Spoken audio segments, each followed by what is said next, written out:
친정 사이엔 아주 큰 사건이 하나 있었어요. 이제 시간이 지났으니 다들 웃으며 그때 이야기를 하는데 저희 친정 아빠가 일하며 자주 듣는 이 채널에 우리 사연이 나온다면 아빠가 재미있어 하실 것 같아 이렇게 사연을 보내봅니다. 저는 시집살이나 고부 갈등 같은 건 전혀 겪을 걱정이 없었어요. 왜냐하면 제가 태어나기 전부터 부모님들이 모두 절친한 사이였거든요.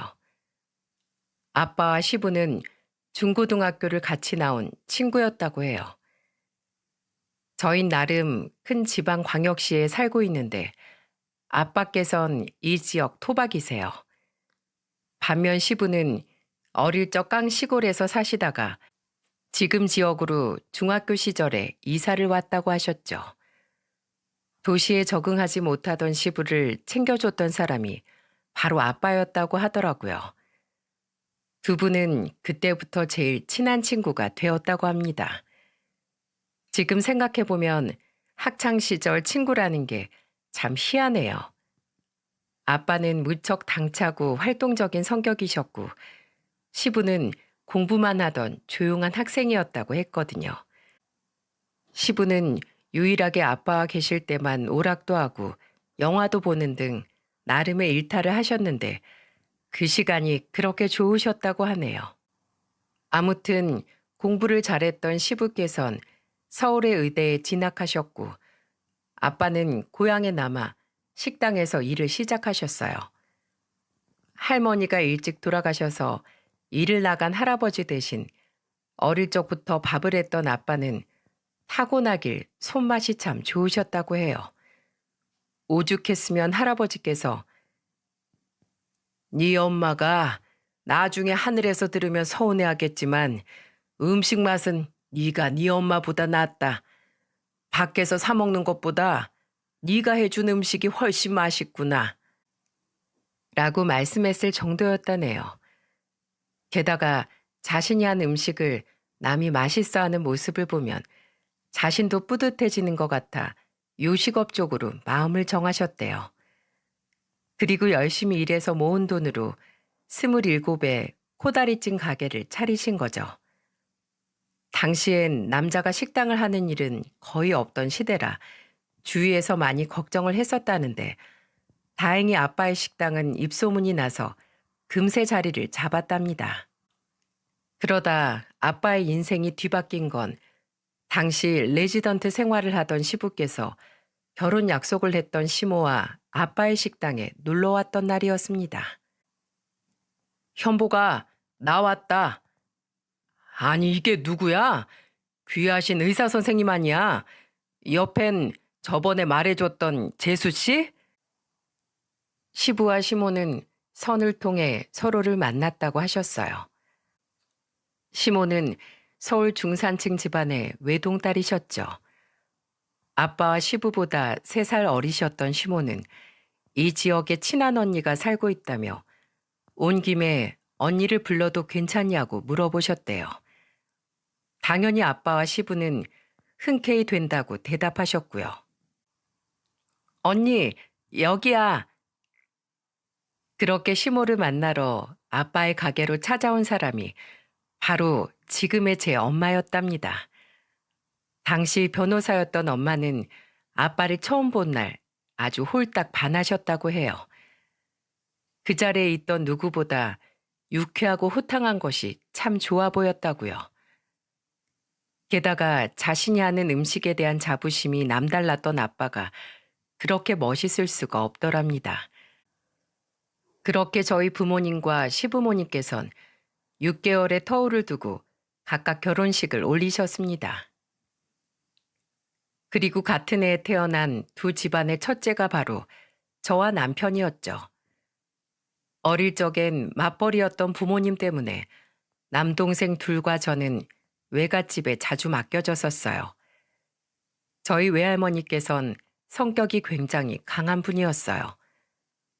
당시 저희 지역의 유지였던 외할머니, 외할아버지께선 가난하고 부모도 없던 아빠를 탐탁지 않아 하셨다는데 엄마는 황소고집으로 반대를 물리쳤다고 했죠. 어느 날은 퇴근 후 저와 동생들을 데리러 온 엄마 외할머니가 언쟁을 하기도 했어요. 또 바쁜 네가 애들 데리러 온 거야? 강서방은 그깟 식당 얼마나 번다고 바쁜 변호사 아내를 이렇게 부려먹니? 가진 게 없이 내 딸을 데려갔으면 자기가 남들보다 두 배, 세 배는 잘해야 하는 거 아니야? 엄마, 내가 애들 아빠 그렇게 이야기하지 말랬지. 식당이 늦게까지 하니까 일찍 끝난 내가 애들 데리러 온 게 뭐가 어때서 그래? 속상해서 그렇지, 속상해서. 네가 빠지는 게 뭐가 있냐? 집 잘 살아. 얼굴도 그만하면 괜찮어. 그리고 직업도 좋아.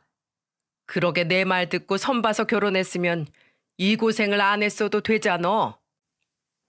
평소에도 외할머니가 아빠에 대해 좋게 이야기했던 건 아니었지만 전날은 말씀이 좀 심하시더군요. 당시 7살이었던 제가 듣기에도 거북할 정도로 말이에요. 그리고 어린 마음에 저는 저라도 엄마 편을 들어 아빠를 변호해 줘야겠다고 생각했어요. 할머니, 우리 아빠 나쁘게 말하지 마요. 우리 아빠가 엄마랑 우리한테 얼마나 잘해주는데요. 할머니 자꾸 우리 아빠 싫어하면 나도 할머니 싫어할 거예요. 나중에 듣기를 저와 동생들을 그렇게 예뻐했던 외할머니는 그날 제 말에 엄청난 충격을 받았다고 해요. 이후 저는 외갓집에 가지 않겠다며 떼를 썼고 전말을 들은 아빠께선 저희에게 이렇게 말씀하셨습니다. 아영아, 외할머니가 아빠를 나쁘게 이야기해서 속상했어? 근데 그건 엄마랑 아빠가 아영이랑 동생들을 사랑하는 만큼 외할머니가 자식인 엄마를 사랑해서 그러신 거야. 아빠도 나중에 우리 아영이가 다른 놈한테 시집 간다고 하면 괜히 그놈이 아주 미울 것 같은데? 아빠한텐 우리 아영이가 세상 누구랑 견주어도 아까울 만큼 소중하거든. 그러니까 우리 착한 아영이가 외할머니 조그만 넓은 마음으로 이해해드리자. 알았지? 아빠가 그렇게까지 말하니 별 수 있나요? 저는 뚱한 표정으로 결국 외갓집으로 향했죠. 외할머니는 제가 오자 괜히 서운하셨는지 틱틱대시더군요. 아영이 너 이제 할머니 안 보기로 한 거 아니었어? 그러려고 했는데 아빠가 할머니는 엄마를 너무 사랑해서 아빠가 미운 거래요. 원래 부모는 그런 거래요. 그러니까 제가 할머니를 이해해 드려야 한다고 했어요. 제 말에 외할머니는 생각이 많아지시는 것 같더군요. 그리고 왜인지 그날 이후 외할머니는 더 이상 아빠에 대해 싫은 소리를 하지 않으셨어요. 처음엔 좀 어색해 하시는 것 같더니 차츰 사이가 좋아지다 지금은 아예 아빠를 친아들처럼 예뻐해 주시고 계세요.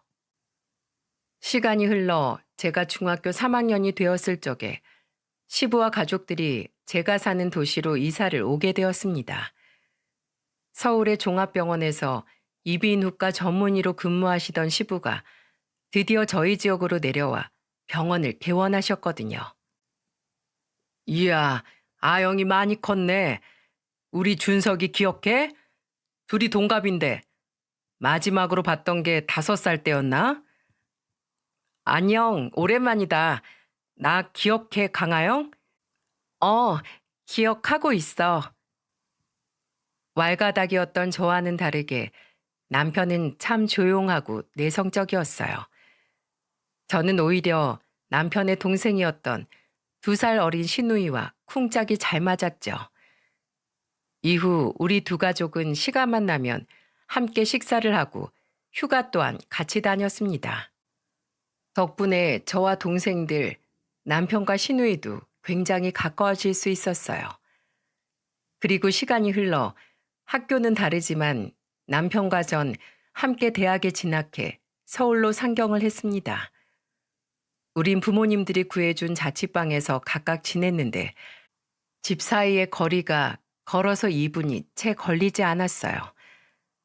아는 사람 하나 없는 무서운 서울에서 남편이 얼마나 의지가 되었는지 모릅니다. 그렇게 우리는 각자 대학교를 졸업하고 다시 본가로 내려왔어요.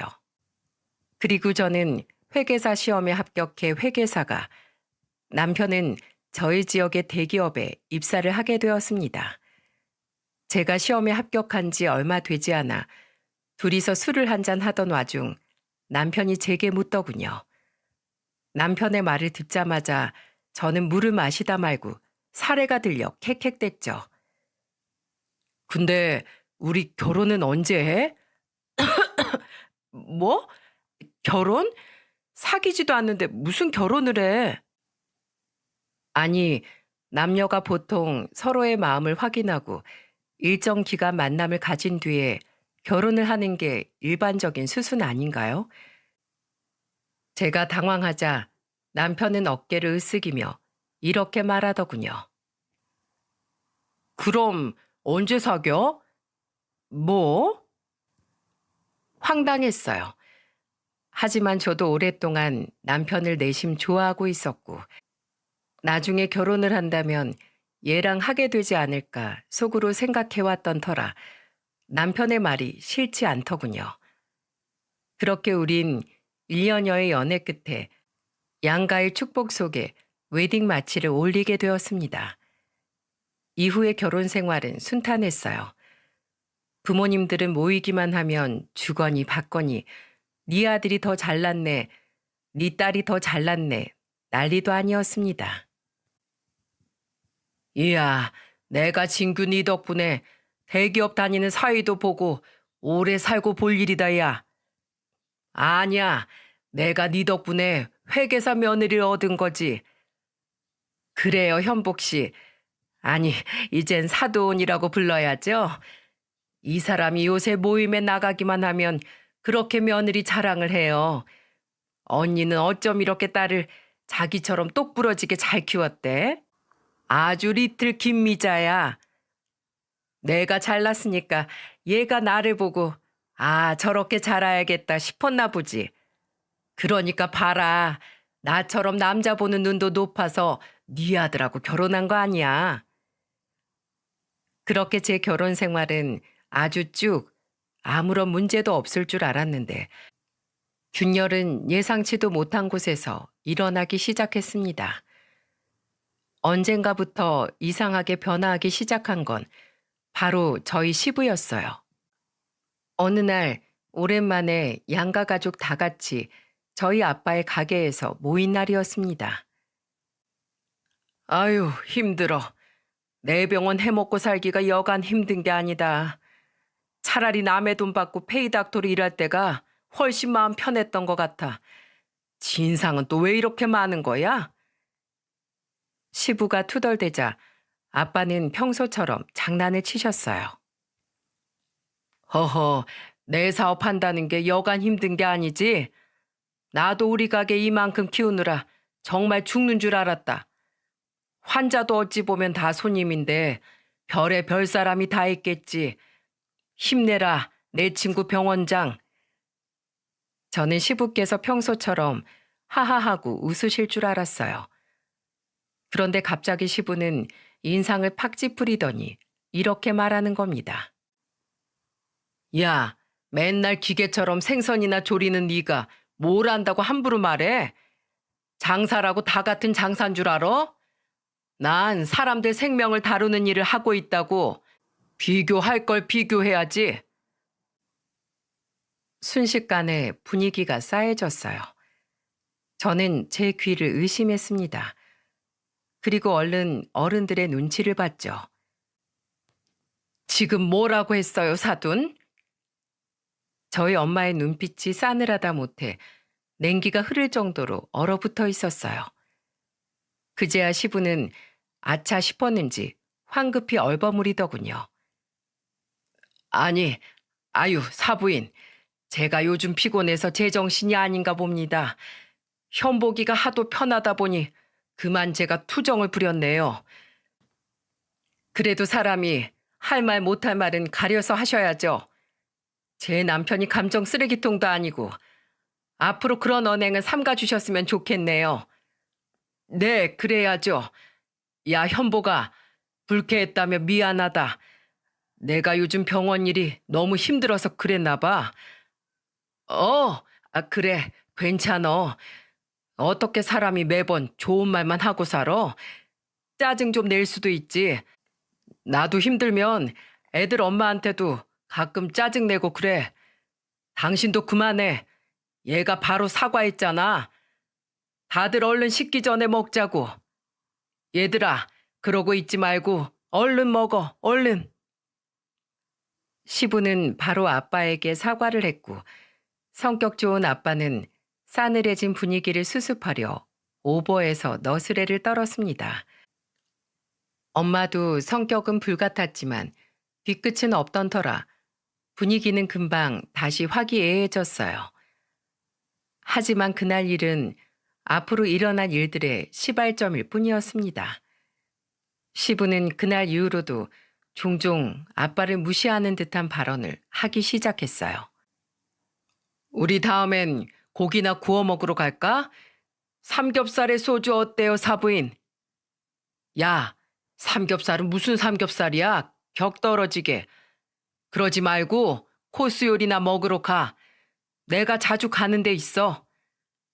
삼겹살이 무슨 격이 떨어져? 맛있으면 된 거지. 얌마, 나이가 들었으면 나이에 맞게 체면 차릴 줄도 알아야지. 언제까지 만나기만 하면 그깟 저가 음식들이나 먹어야 되냐?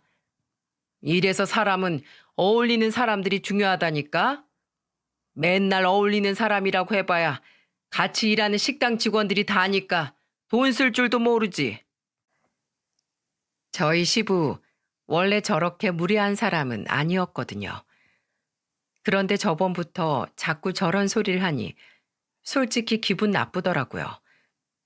꼭 식당을 하는 저희 아빠를 깔보는 것 같아서 말이죠. 이번엔 숨기지 않고 저도 인상을 쓰고 있는데 옆자리에서 뭔가 떨리는 것이 느껴졌습니다. 바로 제 옆에 앉아있던 엄마가 주먹을 쥐고 부들거리고 있었어요.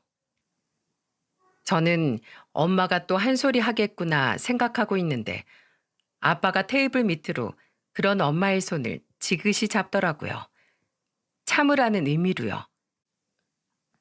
그래, 그러자.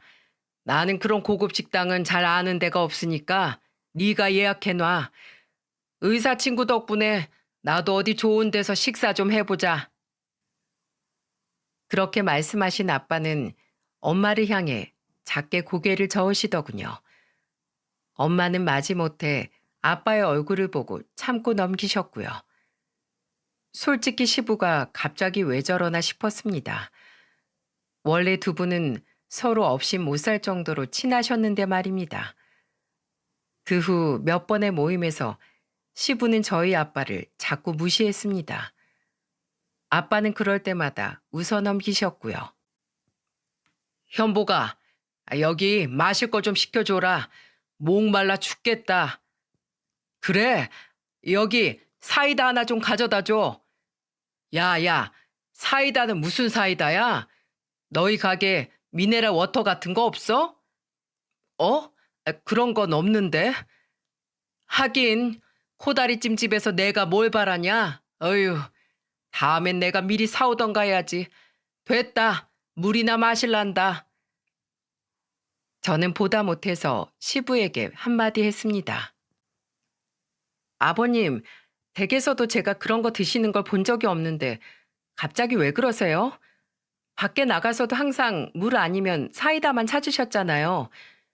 시댁에 사이다만 페트로 몇 병씩 쟁여놓으시면서. 그리고 저희 아빠 가게 제일 좋아하시던 분이 아버님인데 이 가게 그런 거 없는 거 제일 잘하시는 분도 아버님이시잖아요. 일부러 그렇게 말씀하시는 거예요? 아니, 난 그저 그런 것도 있었으면 좋겠다 하는 거지. 저희 아빠 가게도 이렇게 2층짜리 건물로 확장할 정도면 이제 좀 고급스러운 컨셉으로 가도 되지 않겠냐, 이 말이야. 제가 화를 내자 시모도 제 말에 한마디 더 보태셨습니다. 시모도 그동안 시부의 행동을 참고 두고 보고 있던 모양이더라고요. 그래, 당신 그만해. 왜 이렇게 유난이야? 그럴 거면 당신 돈으로 좋은 데 예약해서 대접하던가. 당신이 사돈네 코다리찜 제일 좋아하는 거 알고 사돈이 일부러 상다리 휘어지게 매번 차려주는 건데 고마운 줄 모르고 그게 무슨 망언이야? 그래요, 아빠. 저번부터 저도 좀 듣기 거북해요. 맛도 지금 충분히 고급진데요, 뭐.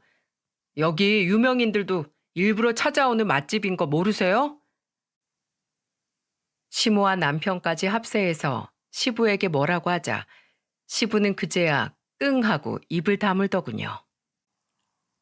그날 그 자리는 결국 굉장히 어색해진 채로 마무리가 되었습니다.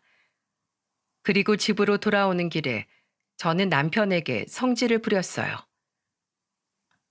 아버님 진짜 왜 그러셔? 글쎄, 나도 모르겠네. 왜 저러시는지. 아까 장모님 눈빛 봤어? 저러다 진짜 장모님한테 한 대 맞으실 것 같은데 걱정이네. 장모님 혹시 복싱 같은 거 배우진 않으셨지? 뭐?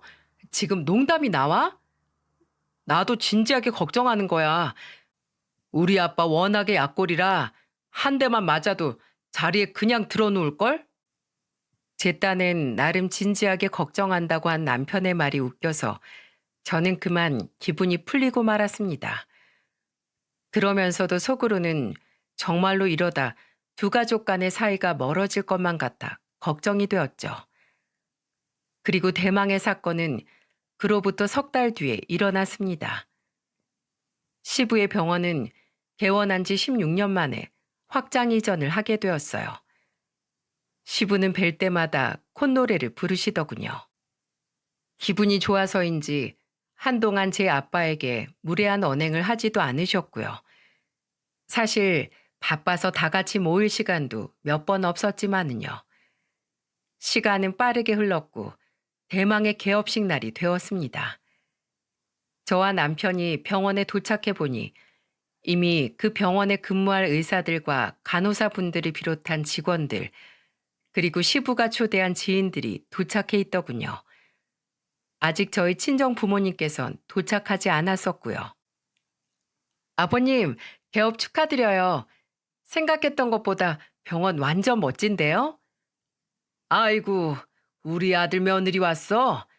화분 봤다. 고맙다. 오늘 받은 화분 중에 제일로 크고 멋지구나. 아, 여기 인사드려라. 근처 정형외과 병원 원장님이야.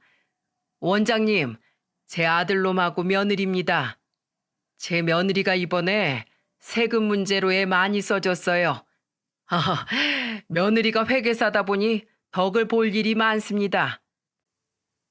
시부는 저희를 데리고 돌아다니며 지인들에게 인사를 시켜주시더군요.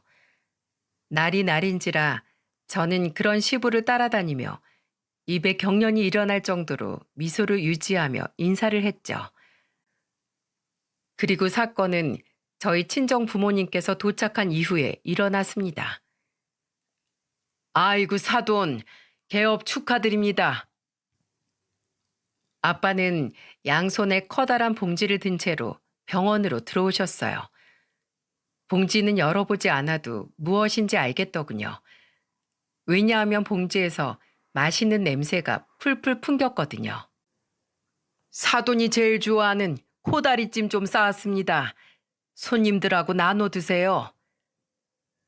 아빠는 사람들이 많은 자리여서인지 꼬박꼬박 시부에게 사돈이라고 부르며 존댓말을 하시더라고요.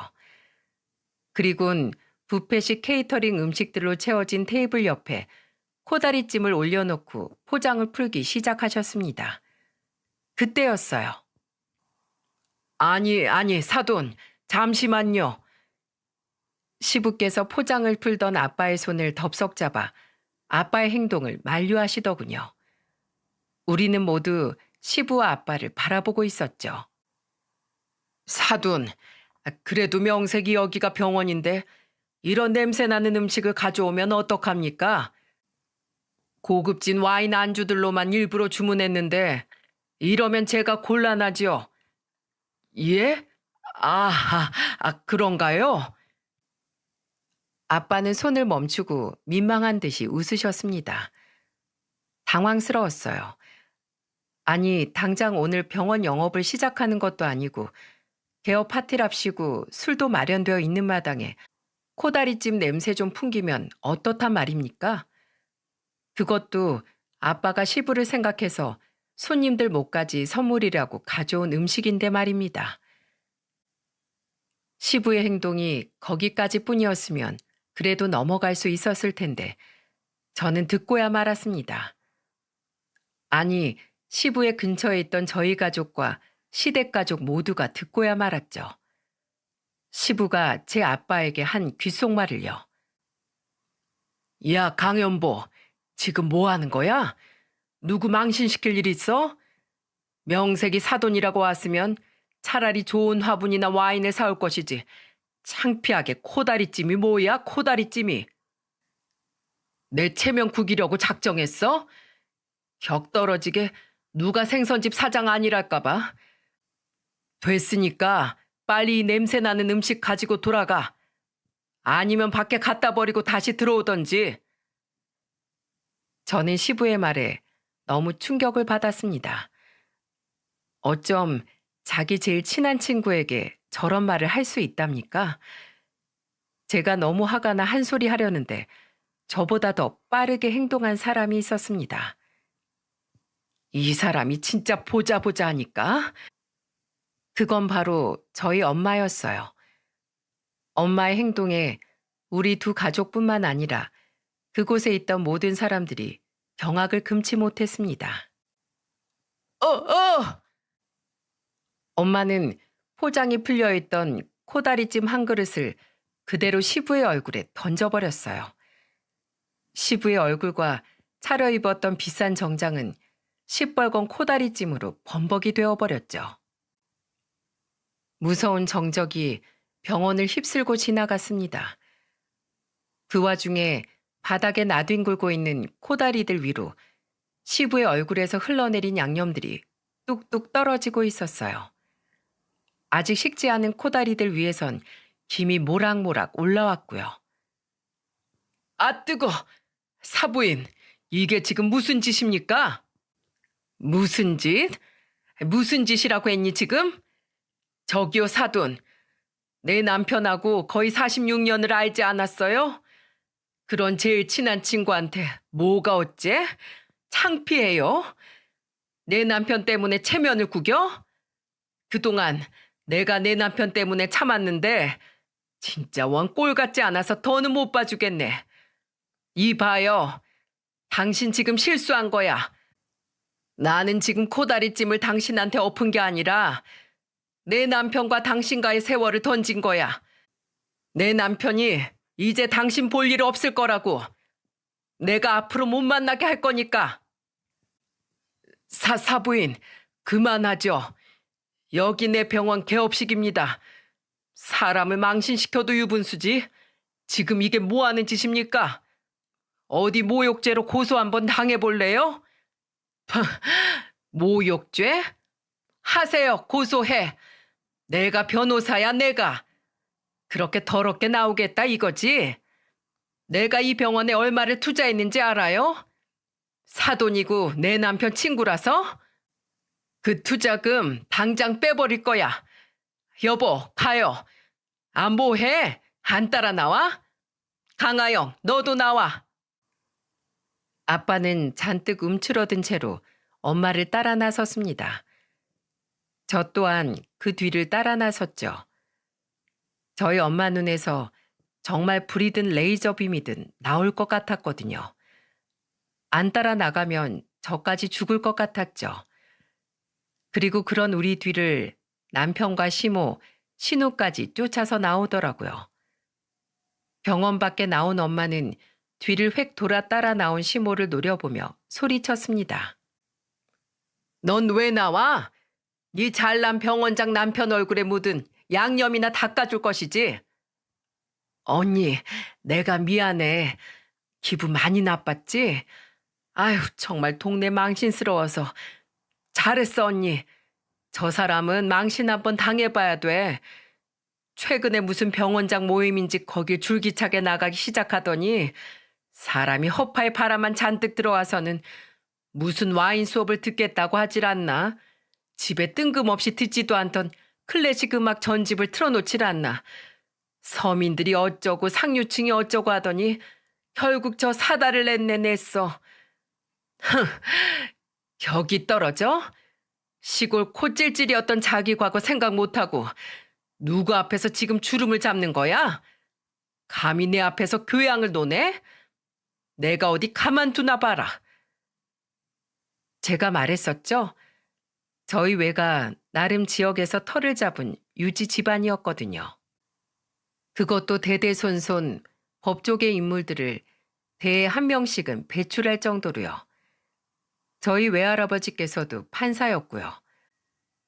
그런 엄마 앞에서 품이니 뭐니 하는 말로 엄마가 세상에서 제일 좋아하는 아빠를 무시했으니 엄마가 코웃음 칠만했죠. 그리고 저는 몰랐는데 그 병원을 짓는데 엄마의 돈이 투자금 명목으로 많이 들어갔었던 모양입니다. 시모의 친정 부모님께선 도와주려고 하셔도 그 정도의 재력은 없으셨다고 해요. 해서 시모께서 물려받은 재산이 많은 저희 엄마에게 투자 좀 해달라고 부탁을 했던 모양이더라고요. 그 후 엄마는 정말로 투자금을 모조리 회수하겠다며 노발대발 하셨습니다. 아빠는 그런 엄마를 겨우겨우 말리기 바빴고요. 여보, 그러지 마. 그러다 진규 걔 진짜 쫄딱 망해. 망해보라지. 먼저 고소니 뭐니 얘기했던 게 그 사람 아니야? 감히 내 남편을 무시해? 그래도 진규 내 오랜 친구잖아. 일단 진정하고 돈 가지고 치사하게 굴지 말자. 그게 제일 교양 없는 짓이라고 당신 이야기했었잖아. 아우, 진짜. 당신 사람이 착한 거야? 멍청한 거야? 짜증나 진짜. 아빠는 으르렁대는 엄마를 진땀을 빼가며 겨우 말리는데 성공했습니다. 하지만 엄마는 이대로는 절대로 분이 풀리지 않는다며 앞으로 절대 시부를 만나지 말라고 아빠에게 신신당부를 했습니다. 그리고 다음 날 엄마를 진정시키려 저와 남편도 친정에 머물러 있을 때 시모가 찾아오셨더군요. 왜? 엄마는 전날 시모가 사과를 했는데도 마음이 풀리지 않았는지 쌀쌀맞게 시모를 맞이했습니다. 사부인, 아니 언니, 내가 애들 아빠 집에서 쫓아냈어. 모텔이든 어디로든 가버리라고. 그리고 행여나 언니한테 고소라도 할라치면 그때 나랑 이혼부터 할 각오하라고 으름장을 놨어. 내가 비밀번호랑 다 바꿔버려서 아마 마음대로는 못 들어올 거야. 내가 사돈 어른이랑 언니한테 싹싹 빌고 올 거 아니면 집에 발도 못 들일 줄 알라고 해놨으니까 나랑 이혼하기 싫으면 사과하러 찾아오겠지. 그러니까 일단 성질 좀 그만 내. 언니 얼굴에 주름 생겨. 시무가 그렇게까지 했다는데 조금 놀라긴 했지만 이내 시모답다는 생각이 들더군요. 시모야 워낙 천성이 착하고 고상한 분이라 예의에 어긋나는 짓을 굉장히 싫어하셨거든요. 시모의 말을 들은 엄마는 그제야 잔뜩 올라갔던 눈썹을 내리시곤 한숨을 푹 쉬며 시모에게 앉으라고 권하셨습니다. 네 남편 정말 왜 그런다니? 때늦은 도둑질에 시간 가는 줄 모른다고. 정말 늦바람이 무섭다 무서워. 도대체 어떤 놈들을 만나서 돌아다녔길래 그런 헛바람이 들었대? 아휴, 나도 몰라. 무슨 골프 모임에서 만난 사람들이라는데 어디서 그런 가짜는 것들을 만나가지고 원. 속이 탄다 속이 타. 사도는 좀 괜찮으셔? 기분 많이 상하셨지? 두 분은 언제 싸웠냐는 듯 주거니 받거니 하며 푸념을 늘어놓으시더군요. 두 분의 대화를 듣고 저와 남편은 방으로 들어와 고민을 하기 시작했습니다. 이대로 가다간 정말로 양가 사이가 틀어질 것 같았죠. 나는 당신이 우리 아버지 평생 안 본다고 해도 괜찮아. 나라도 많이 화나고 속상할 테니까. 당연히 화나고 속상하지. 근데 우리 아빠 성격 알잖아. 사이가 그렇게까지 틀어지면 가운데서 제일 속상해할 사람은 우리 아빠일걸? 당한 사람도 우리 아빠인데 참 아이러니해. 그치? 그렇긴 하지. 근데 장모님은 쉽게 마음 풀리실 것 같지 않은데. 그래서 말인데 우리 이렇게 해볼까? 시간 앞에 장사 없다잖아. 일단 아버님이 무작정 사과하러 오시기 전에 엄마 기분이 좀 풀릴 시간을 벌자. 당시 우리 두 가족은 여름 휴가 계획을 세웠어요. 시모를 제외한 양가 어른들 세 분 다 그 해가 환갑이셨거든요. 기념으로 다 함께 베트남으로 떠날 계획이었죠. 저는 가족들을 불러 모아 조금 앞당겨 여행을 떠나자고 했어요. 시부를 빼고서 말입니다. 제 말을 듣고 시모께선 갑자기 까르르 웃음을 터뜨리셨어요. 아이고, 좋은 생각이다. 그 양반 우리끼리 여행 갔다는 거 알면 약 좀 오르겠는데? 그래, 꼬시긴 하겠다. 당신, 이번엔 군말 없이 따러. 다수결이니까. 이거 뭐 돈 문제도 아니니까 치사하게 굴어도 좀 상관없지? 그래, 뭐. 그 자식 이 정도 왕따는 당해도 싸지. 가자, 가. 갑시다. 그렇게 우리는 3일 뒤 번갯불에 콩 구워 먹듯 비행기표와 리조트를 예약해 4박 5일간 베트남 여행을 떠나게 되었어요. 결국 일정을 빼지 못한 시누이와 제 동생들을 제외하고 말입니다. 저는 아빠 가게 앞에 종이를 한 장 붙였습니다. 아주 큼지막한 글씨로 말이죠. 환갑 기념 여행으로 인해 며칠간 쉽니다. 그리고 우리 5명이서 신나게 여행을 하던 와중 시부에게서 전화가 오더군요. 아빠는 전화를 받으려고 했지만 엄마는 아빠의 휴대폰을 냉큼 뺏어버리셨습니다. 당신이 받으면 또 무슨 호구 같은 소리를 하려고? 받지 마. 그리고 아빠가 전화를 받지 않으니 시부는 시모에게 전화를 걸었지만 시모 또한 시부의 전화를 받지 않았죠. 그러자 시부는 저에게까지 전화를 걸더군요. 저는 기다렸다는 듯이 전화를 받았습니다. 그것도 스피커폰으로 말이죠. 네, 아버님. 예, 아가야. 왜 아무도 내 전화를 안 받냐? 내가 사과하려고 너희 아빠 가게에 찾아갔는데 환갑 여행을 갔다고 가게 문까지 닫았더라. 환갑 여행을 나 빼고 너희들끼리 간 거야? 사람을 그렇게 망신까지 시키더니 이젠 왕따까지 시켜? 다들 정말 나한테 너무한 거 아니냐? 너무한 건 아버님이셨죠. 가까운 사이일수록 서로를 소중히 해야지. 둘도 없는 중마고한테 그렇게 하시면 돼요? 그러니까 내가 잘못했다고 사과하러 왔다잖냐. 어디로 갔는데? 언제 오는데? 네 시엄마도 거기 같이 있냐? 나 여기 있어. 왜? 시모는 퉁명스러운 목소리로 대답하시더군요. 시부는 그런 시모에게 노발대발을 했습니다. 아니 당신, 나한텐 사과하고 오라고 해놓고 사과받을 사람들을 죄다 끌고 가면 어쩌자는 거야? 그거야 당신 사정이지.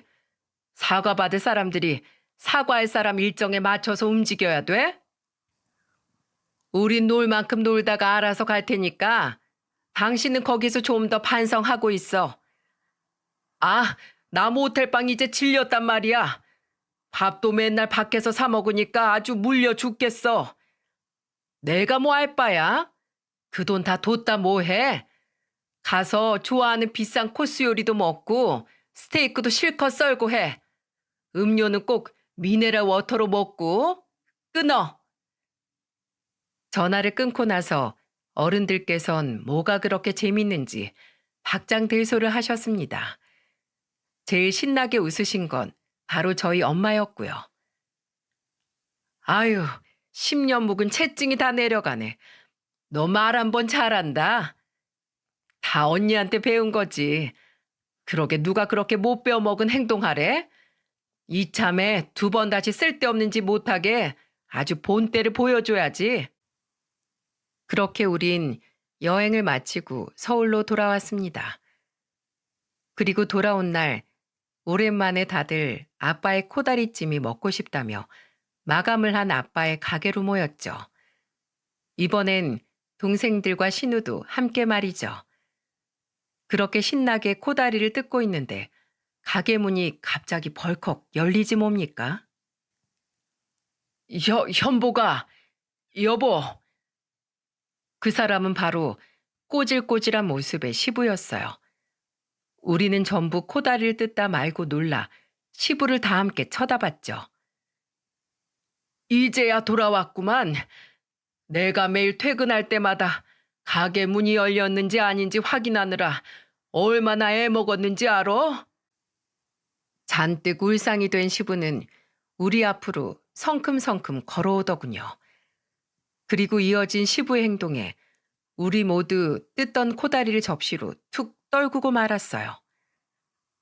내가 미안하다, 현보가. 사부인, 제가 어리석었습니다. 아주 무식한 짓을 저질렀어요. 바로 시부가 글쎄 엄마와 아빠 앞에 무릎을 털썩 꿇은 겁니다. 야, 뭐 하는 거야? 얼른 일어나. 당황한 아빠는 시부를 일으키려 하셨지만 시부는 꿈쩍하지 않았어요. 엄마는 팔짱을 끼고 그런 시부를 바라만 보고 있었죠. 아니야. 잘못한 건 잘못했다고 비는 게 맞아. 현보가, 내가 잠깐 어떻게 됐었나 보다. 그냥 나는 좀 출세한 기분을 느끼고 싶었나 봐. 그러려면 내가 내 수준을 먼저 높여야 한다고 생각했는데 그 방법이 잘못됐던 것 같다. 정작 내 품위를 깎아먹은 건 나 스스로였던 거야. 그걸 이제 아셨어요? 엄마가 콧방귀를 끼며 비아냥댔습니다. 하지만 전 엄마의 표정을 보고 알 수 있었어요. 이미 엄마의 화가 조금은 누그러졌다는 사실을요. 사부인, 제가 없이 자라서 잘 몰랐습니다. 병원도 말이 제 병원이었지 죄다 대출금에 애들 학비에 크게 넉넉할 틈이 없었어요. 그러다 겨우 좀 여유로워지니까 제가 뭐라도 된 것처럼 헛바람이 단단히 들었나 봅니다. 허상에 눈이 가려져 정작 중요한 내 친구를 제대로 못 봤어요. 현보가 미안하다. 기분 많이 상했지? 이런 못난 놈이라도 한 번만 용서해 준다면 2번 다시 이런 일 없게 아마. 사부인, 저 한 번만 용서해 주시면 안 될까요? 모두가 엄마를 바라보았죠. 이 사건의 결말은 결국 엄마가 끝을 내야 매듭지어진다는 걸 모두가 알고 있었으니까요. 엄마는 입을 삐죽이더니 이렇게 말했습니다. 앞으로 우리랑 어울리려면 그 격떨어지는 코다리찜 매번 드셔야 할 건데요. 그냥 혼자서 한우 오마카세 같은 거 고상하게 사 드시지 그래요? 아닙니다. 아휴, 사부인. 혼자서 먹으니까 코스 요리든 고급 사심이든 아무것도 맛이 없어요. 친구도 없고 가족도 없이 먹는 음식이 다 무슨 소용이랍니까? 그리고 저 코다리찜 엄청 좋아합니다. 특히 현복이가 만들어준 거요. 제가 잠깐 허세 좀 떨어봤습니다.